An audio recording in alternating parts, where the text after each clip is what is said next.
গাইবান্ধা সদর উপজেলার দারিয়াপুর হাটের এই চিত্র বলে দেয় যে উত্তরাঞ্চলের সর্ববৃহৎ হাট এটি। এই হাটে অনেকে আসেন গরু কেনাবেচা করতে।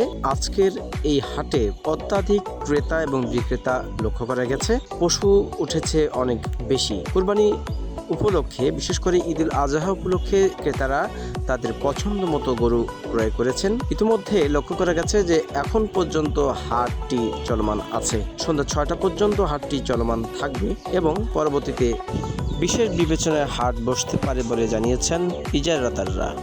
এজন্য ঈদুল আজহা উপলক্ষে ক্রেতা এবং বিক্রেতাদের মধ্যে যেন একটি মিলন মেলায় পরিণত হয়েছে দারিয়াপুরের ঐতিহ্যবাহী গরুর হাট। স্থানীয় পাইকাররা ছাড়াও দূর দূরান্ত থেকে আসা অনেক পাইকাররা এখানে এসে তারা গরু কেনাবেচা করেন। পাশাপাশি হাটের পরিবেশ রক্ষায় স্থানীয় ইজারাদাররা তাদের নিয়মিত কার্যক্রম অব্যাহত রেখেছেন।